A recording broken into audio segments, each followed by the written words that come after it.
Sometimes the margin between winning and losing is knowing time and score.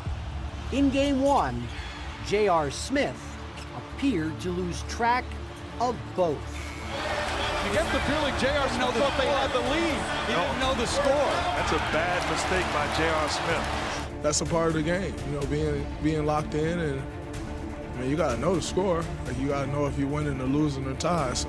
This is not the first time teammates were mystified about what Smith was thinking in the final seconds. 4 years ago, he had the Knicks scratching their heads. If J.R.Smith holds up, the Knicks can wait for the last shot of the game. What was he doing? I don't know. He wasn't thinking.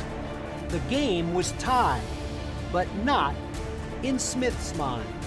Honestly, I thought we were down 2 when I shot the ball. I started hearing Tyson say, no, don't take the shot.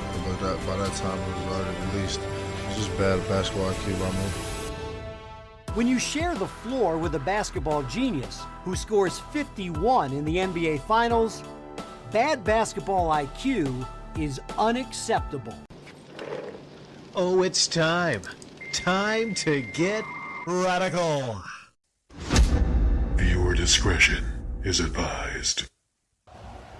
Going into watching Game 1 of the NBA Finals between the Cleveland Cavaliers and the Golden State Warriors, I had a general idea of what would happen.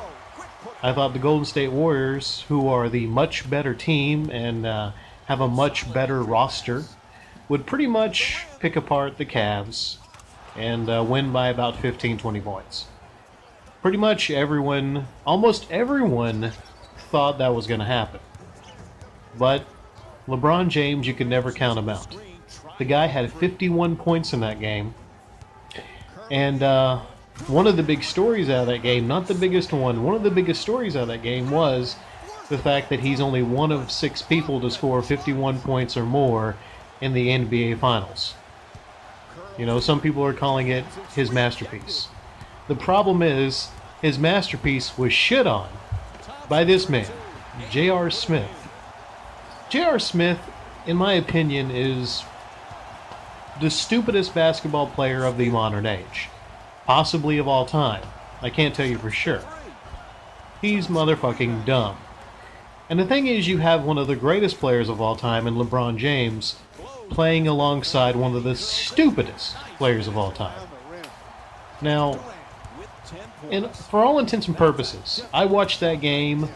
I think LeBron and the Cavs, mostly LeBron, deserved to win that game. You know, they deserved to steal that game. The Warriors seemed off their game, and what happened was J.R. Smith. When you have the stupidest player of all time on your team, shit's gonna happen. Let me paint the picture for you, in case you didn't see the game. We're going to the end of the game. It's about, I think, maybe 10-15 seconds left in the game. The Cleveland Cavaliers have the ball. Okay? LeBron comes down. I think they're down by 1 point. At this point, I was paying attention to the scoreboard.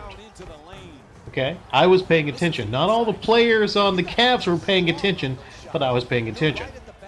LeBron comes down, and you wonder, is he going to take a three? Is he going to take a shot? I'm thinking LeBron's going to take the shot. But in a surprise, LeBron gives the ball up to George Hill. Now, George Hill goes into the lane and he gets fouled, going to the free throw line. At that point, you think, well, shit, there's 4.7 seconds left in the game. He's probably going to sink both of these shots, and the Cavs are actually probably going to steal this game. Only, he doesn't make the second free throw, right? Doesn't make the second free throw, and J.R. Smith gets the rebound. Now, you're thinking, if you were J.R. Smith, you would probably either A, since you're right under the basket, probably, try to do a layup, try to get a bucket. Because the score is tied, it's tied, you got nothing to lose, might as well take your shot. Or you think he's probably going to call a timeout. 4 seconds left in the game, you call a good timeout, they had a timeout, and then you talk it over for a minute or so. You talk it over on the sidelines, and you structure a final play. You structure that final play. What ensues is something that made my jaw drop. It confused me. It confused me. Many players on the court were confused and looked dumbfounded because J.R.Smith gets the ball, and instead of taking the shot or calling a timeout real quick, this motherfucker runs almost all the way to half court with the ball. He takes the ball to half court, dribbles those precious seconds away right next to LeBron. Okay? He looks at LeBron. LeBron looks at him, puts both of his arms in the direction of the goal going, "Dude, what the fuck are you doing?" Well, I don't know exactly what he says, but I'm pretty good at reading lips. I think there was a F-bomb he dropped there. You know, and he's like, "Give me the ball or take a shot or do something, motherfucker. What are you doing?" So no one knows what's going on. And there's like a second left. And this guy who has pissed away these precious seconds for the Cavaliers finally passes the ball off to somebody in the corner. It might have been Kevin Love. And of course, you know, by this point, there's no chance of any shot being really made because they're covering everyone and the game goes into overtime. All right? This is a truly defeated LeBron James. This is a defeated team. This is a team who probably, for all intents and purposes, deserved to win this game. They go into overtime, and they lose by 10 points. They go into overtime, and to give you an idea of how utterly broken LeBron James was, he had 0 points in overtime. 0 rebounds, 0 assists. J.R.Smith was his kryptonite. So, as far as laying the blame, I'm telling you, J.R.Smith is the stupidest Cavalier player, the stupidest basketball player, maybe the stupidest sports athlete of the modern era, but I really don't blame him for the loss. Believe it or not, I don't put the blame on J.R.Smith. I don't put the blame on George Hill, who made 1 of 2 free throws. I don't put the blame on him for not nailing that second free throw. I put the blame on the same man who got the most points of the game, LeBron James.